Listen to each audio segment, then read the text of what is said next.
Buenos días. Quisiera aclarar que desde el 2012 ya no soy candidato a doctor, sino que yo obtuve el doctorado. Muy bien. Tiempo avanza. Primero, voy a hacer un comentario del texto. A mí se me solicitó comentar el documento. Si logro responder a la pregunta que me hace el moderador, fantástico. Primero, bueno, agradecer la invitación, saludar a todos los que están aquí presentes, a las autoridades académicas, especialmente a algunos estudiantes que han venido a acompañarme en esta ocasión. Y felicitar al padre Tomás por escribir estos interesantes documentos que nos permiten a las universidades, particularmente a las universidades católicas, hacer efectivo el diálogo de cultura y de manera interdisciplinaria. El texto que nos presenta el padre Tomás plantea una serie de criterios que fundamentan la necesidad de fomentar la enseñanza de la religión tanto en colegios laicos como en colegios confesionales. Tales criterios podrían agruparse girando en torno a dos dimensiones. Una dimensión subjetiva, desde el sujeto, donde la religiosidad emerge como fenómeno antropológico ligado a la conciencia, a la libertad, al sentido existencial, pero lo coloca en tensión con una racionalidad instrumental lógica. Y el otro eje es una dimensión objetiva, donde la religión forma parte de la identidad cultural de un pueblo que no puede comprenderse sin referencia a ella. En torno a estos dos ejes, el padre Tomás coloca hace girar una serie de argumentos en orden a fundamentar el fomento de la clase de religión en el sistema escolar.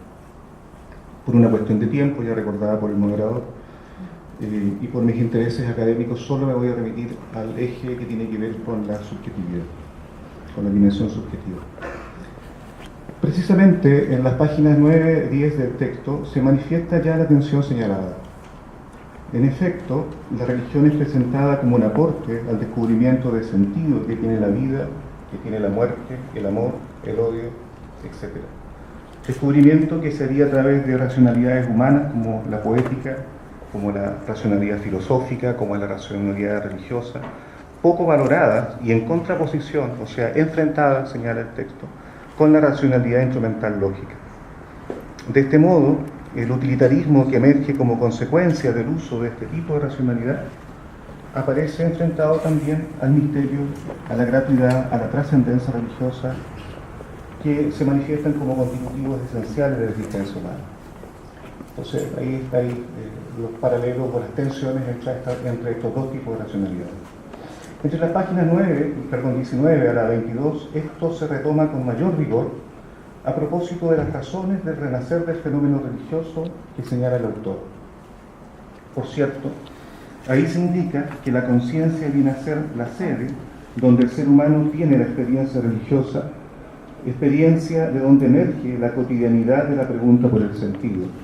Cuando digo cotidianidad, el autor señala cosas tan sencillas como ver dormir a un niño o a un hijo, el obrero que en la mañana espera la movilización colectiva para irse a su trabajo.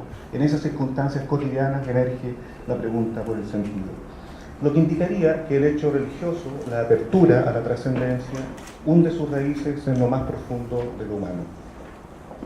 En este contexto, el autor plantea la necesidad de ensanchar nuestros espacios de racionalidad que permita dotar de sentido al mundo, dice él. La atrofia de otros tipos de inteligencia distintos a la lógica instrumental, señala, nos hace ignorantes e infelices. Ahora bien, la tensión planteada por el padre Tomás entre una racionalidad lógica instrumental y una racionalidad de sentido, las coloco en esos términos, coloca de cara no solo a la discusión de aquellos contenidos que deben estar presentes en la clase de religión, sino también respecto al lenguaje apropiado para la transmisión de dichos contenidos, cuestión asumida explícitamente por la Conferencia Aparecida y reafirmada por el Papa Francisco en la exhortación apostólica y en la ONU. Por cierto, de todas las conferencias episcopales de América Latina, la de Aparecida es la única que establece una relación explícita entre el lenguaje, significado, experiencia, testimonio.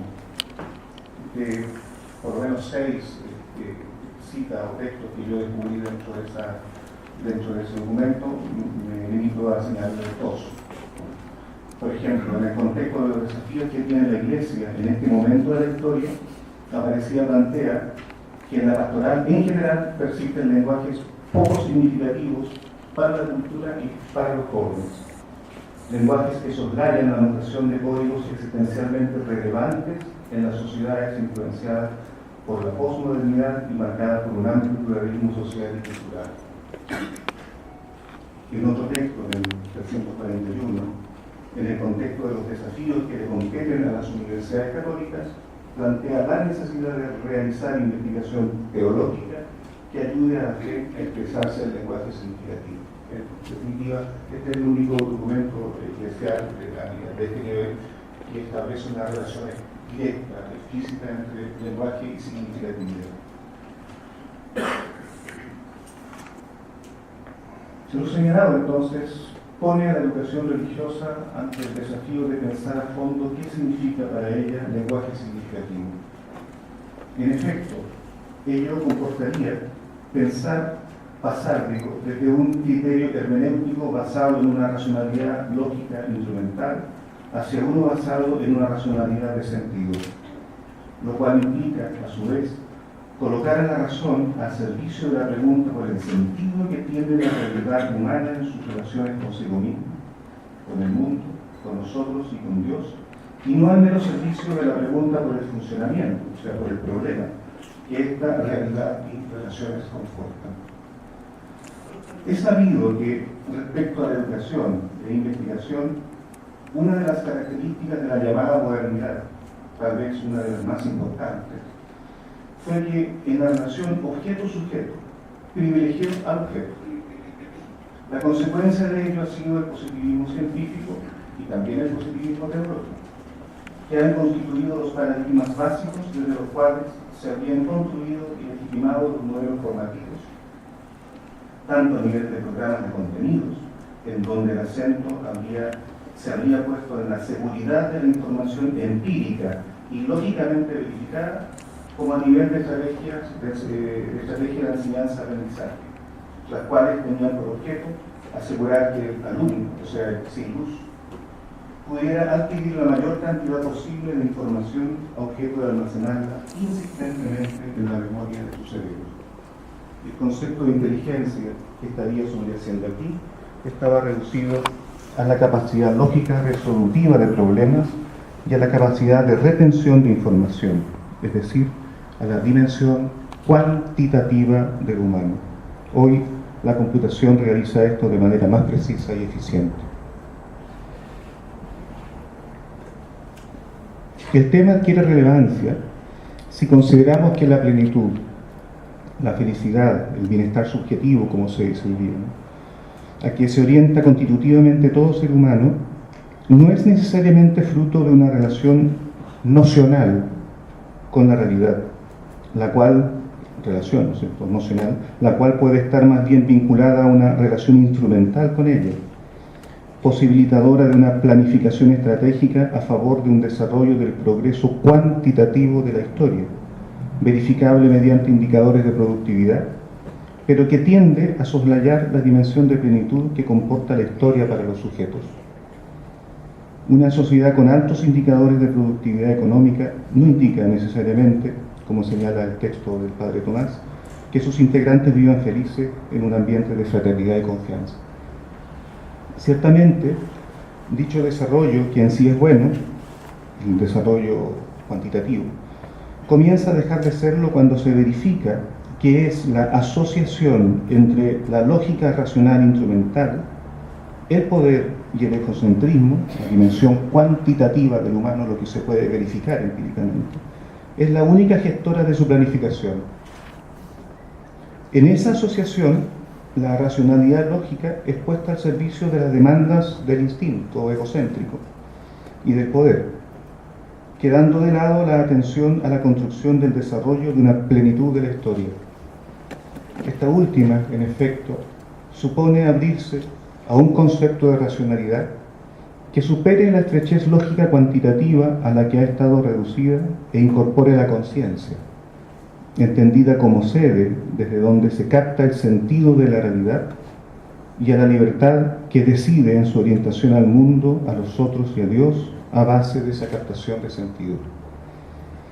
Dicha capacidad de decidir de manera no lógica, pero con sentido, impulsa a plantearse la pregunta acerca del origen, el de dónde, y del futuro, el hacia dónde de la conciencia y de la libertad, o sea, de la subjetividad en definitiva. Y a postular que el nexo de sintonía ontológica entre el hombre y Dios no radicaría en la racionalidad lógica, sino precisamente en la conciencia y en la libertad, entendidas como el don de Dios al mundo a través del hombre, como la irrupción de lo sobrenatural en lo natural, como aquella dimensión que establece un salto desde la evolución cósmica predecible en sus procesos, hacia un devenir histórico no predecible a partir de los procesos naturales. Esto que creo haberlo dicho en 10 minutos. Me gustaría graficarlo en un esquema, no sé si está a la vista, que puede ser más ilustrativo. A ver, lo que quería mostrar con esto, en parte, ¿no?, es lo siguiente. Todos sabemos y así hemos aprendido que el hombre es una unidad sustancial de cuerpo y alma, una dimensión espiritual y una dimensión corporal. Pero esa unidad no asegura necesariamente la armonía relacional entre ambos planos, entre una dimensión cuantitativa del humano, corporal, y una dimensión cualitativa del humano que está dentro de ese óvalo que quiere asegurar de alguna manera la unidad. Se puede producir una polarización de las dimensiones al interior de la unidad. Y según la época se puede dar preeminencia a alguna de las dos dimensiones, o la dimensión cuantitativa del humano o la dimensión cualitativa del humano. Cuando hablo de dimensión cuantitativa del humano, me refiero a la alianza que se establece entre la razón, la lógica y el instinto. Y eso va a generar, en términos de conocimiento, un enfoque positivista, donde la pregunta fundamental va a ser la pregunta por cómo funciona la realidad y el acento se coloca en el objeto. La relación sujeto-objeto ahí se basaría en la instrumentalidad, en la funcionalidad, en la verificación mediante la demostración empírica. Y eso generaría progreso, productividad, desarrollo en el ámbito, digamos, cuantitativo del término. Cuando me refiero a la dimensión cualitativa del humano, me refiero a que se generaría una alianza entre la razón, no la conciencia y la libertad, la dimensión de sujeto que está en el ser humano. Eso generaría un enfoque que los filósofos llaman fenomenológico, donde la pregunta, a diferencia de acá, si la pregunta de acá era por cómo funciona la realidad, acá la pregunta es por el sentido que ella tiene. Y por tanto el acento se coloca en el sujeto.